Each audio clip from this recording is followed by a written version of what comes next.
Allahabad high court का एक फैसले पर जिस तरह से अभी भारत में महाभारत छिड़ा हुआ है और इलाहाबाद हाई कोर्ट के जज जिस तरह से बलात्कार की घटना को लेकर के अपना फैसला जो सुनाए हैं इलाहाबाद हाई कोर्ट के जज, जिसके बाद से इनका फैसला पर भी सवाल खड़ा हो गया है। जज साहब का मानना है कि लड़की का सलवार का नारा तोड़ना या प्राइवेट पार्ट छूना या जबरदस्ती उसको हाथ पकड़ के खींचना ये बलात्कार का श्रेणी में नहीं आता है। आइए पूरी खबर समझाएंगे, बताएंगे, वीडियो को अंत तक देखिएगा तभी समझ पाएंगे। नमस्कार, मेरा नाम विश्वजीत कुमार और आप देख रहे हैं वाक for India news. Uttar Pradesh से एक खबर काफ़ी अभी चर्चा की केंद्र बनी हुई है। उत्तर प्रदेश से ही एक खबर आया है कि उत्तर प्रदेश में जो आपका इलाहाबाद हाई कोर्ट है उसका फैसला वैसे भी आए दिन चौंकाने वाला होता है। और फैसला जो इलाहाबाद हाई कोर्ट सुनाता है, सुप्रीम कोर्ट पहुंचते पहुंचते उस फैसला पे रोक लग जाता है। तो एक बार जो इलाहाबाद हाई कोर्ट फैसला सुनाता है तो एक बार हाई कोर्ट के जज साहब लोग का अपना फैसला का भी समीक्षा करना चाहिए कि वो लोग जो फैसला सुनाते हैं वो कितना सही है। क्योंकि 2021 में जो एक तासगंज में एक आपका उत्तर प्रदेश का इलाका है आपका तासगंज, जहां 2021 में एक आपका नाबालिग के साथ आपका बलात्कार की घटना को अंजाम दिया जाता है, जिसको लेकर के जो आपका निचली अदालत थी आपका वो ये 2021 में जो बलात्कार का घटना को लेकर के जो पोस्को एक्ट के तहत जो मामला दर्ज हुआ था उसको लेकर के निचली अदालत इसको बलात्कार की श्रेणी में रखी और कड़ी से कड़ी सजा भी सुनाई थी। लेकिन ये मामला पहुंच गया आपका हाई कोर्ट, जो आपका आरोपी पक्ष था वो हाई कोर्ट पहुंचा।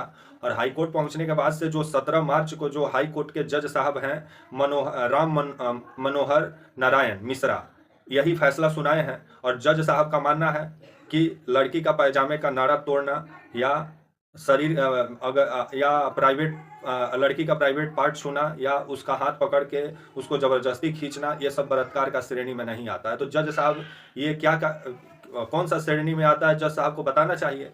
तो जज साहब इसको बलात्कार नहीं मानते हैं लेकिन यौन उत्पीड़न मानते हैं। तो बलात्कार किसको बोला जाता है जज साहब?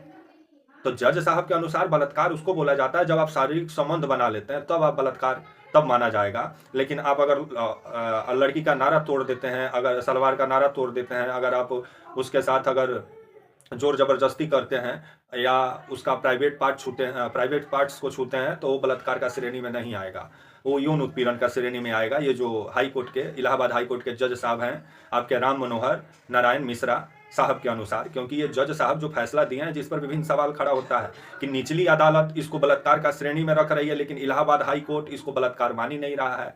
और इलाहाबाद हाई कोर्ट का कहना है जो बलात्कार की धारा लगती है आपका आईपीसी का 375 और 376, ये दोनों धारा इस पर लागू नहीं होगा क्योंकि कोई शारीरिक संबंध नहीं बनाया गया था, खाली हाथ पकड़ा था और सलवार का नारा तोड़ने का प्रयास किया गया था और इसका और प्राइवेट पार्ट छूने का जो कोशिश किया गया था इसका भी कोई सबूत नहीं है। अगर ऐसा किया गया है तो ये बलात्कार का श्रेणी में नहीं है जज साहब के अनुसार। तो कमाल के जज साहब हैं इलाहाबाद हाई कोर्ट के ये जो आपके राम मनोहर नारायण मिश्रा हैं।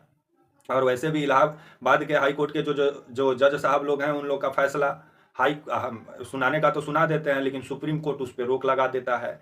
और सुप्रीम कोर्ट इस चीज़ को बलात्कार मानता है, निचली अदालत बलात्कार मानती है। आपका किसी भी लड़की का मर्जी के बिना उसका शरीर को छूना या उसके साथ संबंध बनाने का कोशिश करना भी बलात्कार का श्रेणी में आता है आपका सुप्रीम कोर्ट के अनुसार। निचली अदालत भी पोस्को एक्ट के तहत अपना फैसला सुनाई लेकिन इलाहाबाद हाई कोर्ट उठा तो बोला कि ये बलात्कार का श्रेणी में नहीं है, ये यौन उत्पीड़न का श्रेणी में है। तो कमाल के इलाहाबाद हाई कोर्ट के जज साहब लोग का फैसला है।